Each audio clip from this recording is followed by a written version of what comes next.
Escondido. You might hear that mentioned again later today. It's about 30 minutes north from here, and if you aren't from around here and you've never heard of it, the safari park, it's really a neat place to also visit. It has not as many calories, so wow. we're allowed to. All right, welcome to the Rhino Yard, everyone. This is Surat. He is our 8-year-old male greater one-horn rhino. He weighs in at 4,800 pounds currently.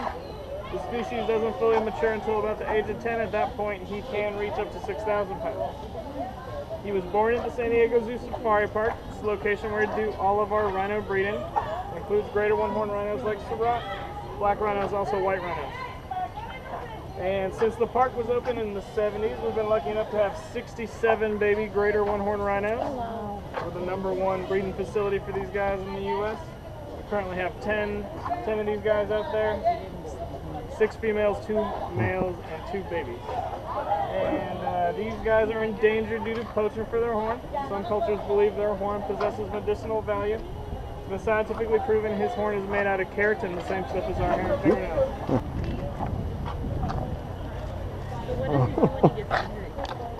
I haven't seen him get really angry, to be honest with you. Nervous. He gets nervous. Nervous? Yeah. Never really angry. So yeah, when he gets nervous, he just runs to wherever sound made him uneasy. He'll run and go check it out. Oh, here you go.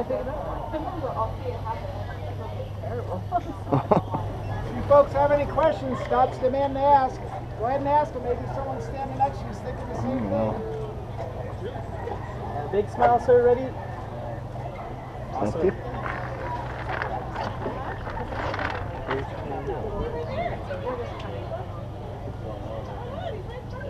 I got a question. Scott, does he really like this? He does enjoy this. Big smile, miss, over here. I was Ready? telling a few people One before more. you guys got here. It's been 5 years. I think. Or not cremated, but There you Thank go. you. Everybody gets in your hand. Well, here they come. So it cups out in front of your knees. well, hello. Just like what time it is. Yeah. Well, hello. All right, so any questions you guys have, please ask. We'll try to tell you a little bit about them if you're quiet.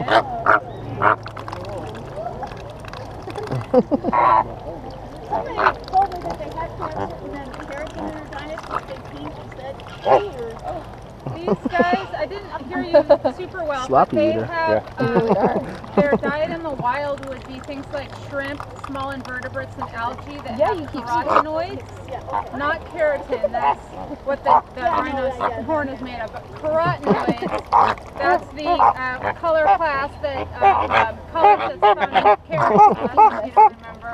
But the carotenoids they take that up and they do transfer it into their feathers. And that is where they get their coloration from, is their food. If you're a little too expensive to feed them shrimp, that's a pretty big monthly food bill, so they can get a commercial flamingo diet that has the right coloration agents in it for them to be able to turn pink. Right now you are feeding them a soap dog kibble, does not have those colors in it.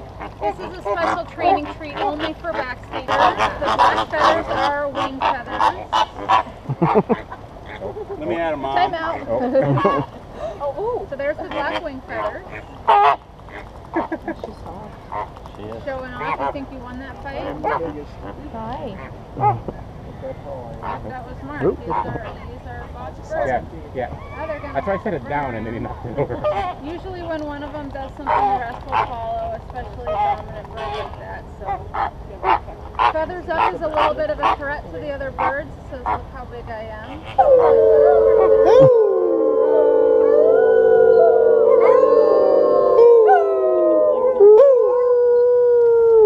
Sometimes this animal is a banana bear, also known as a bear cat. She is a bitterah. Yes, you're all about to say that, yes. We're in the Civet-genid meerkat mongoose family. So this particular one, once again, would spend quite a bit of their life in the rainforest. And there it is right there, a little black bear. Now, a lot of times, the problem is not climbing up into the tree, the problem is getting out of the tree. So nature's given the bitterung a very special adaptation in their rear feet. They can actually rotate their rear ankles, I should say, their rear ankles. They can rotate their rear ankles just about 180 degrees.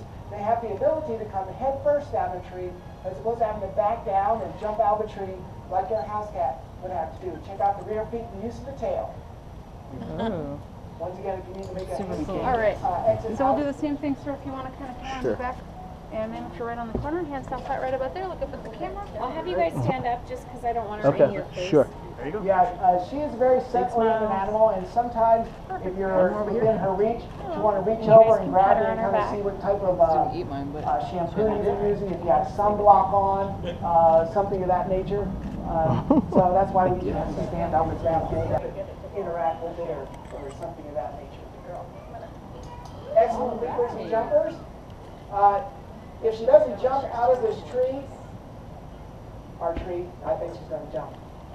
Remember how the bitterung had that adaptation in their rear feet to rotate their rear ankles about 180 degrees, come head first down the tree to get away from the predator? Well, you know what? Mother Nature has given the common leopard that same adaptation. Common leopard, bitterung, to get away from the predator by heading down a tree very quickly will not work if a common leopard is in pursuit. Unfortunately for the bitterung. And common leopard definitely been preying upon bitterungs a lot. Endangered cat, endangered because of habitat destruction, as well as their coat, that are also served going to a breeding program. They touched on the rhino, the SXP program, same type of thing, but just about every animal is still there. They serve me. Well represented, another bloodline. She weighs about 20, 25 pounds. She's 30, I'm sorry, she's 32 pounds. Look at me, wrong weight. 32 pounds. Common leopards, this size cat, especially the males, although they may get up to like 60 pounds, purchased by a company in Northern California that does outreach programs. And when they got him here to the States, they realized there was a little bit of a problem. He did not like to have men on the other end of the leash, or he was not like having men on stage. So for that company in Northern California, he was not a viable solution. So they contacted us. I'm the only guy that works here, no real big loss. We have tons of people that can have the ability to work him, and that's why we accepted him here at the San Diego Zoo. So he kind of has a little bit of a history, very special cat. His name is Bakari, or Baka, and he is, what is he now, 5? 6? He always go 5, 6, somewhere. 6 years old. He is 6 years old, and we guesstimate that Miley, his best friend, is about 6.5. And the reason that we guesstimate about Miley is she's a pound puppy. Some of our animal ambassadors that have companion animals, we usually try and get them from the pound. Sometimes we can't. Sometimes we have to go to a breeder to get one, but most times we try and get a pound puppy. And you're going, well, dog and cat on stage together. Yes, folks, they're best friends, confidants, roommates, put whatever you want in there. Best buddies. Miley, the dog, is the leader amongst the two here. The cheetah basically takes his cues from the dog. Reason being, once again, an animal ambassador might be called upon to leave this area, maybe go to a TV studio, maybe go to a party on zoo grounds, might be a little intimidated in a foreign situation. Miley there, pretty much comfortable in just about any situation that she's put in. Miley will go into a foreign environment, nice, calm, and relaxed. Bakari will follow her, see that she is relaxed, and he himself will physically relax. So, big sister, best friend, buddy, whatever you want to plug in there, security blanket, that's how it works with this too. That's now, crazy. You also see dog and cat, what? We just go and we just glue them together? No. It took a little bit of work to get them to be best friends and pals.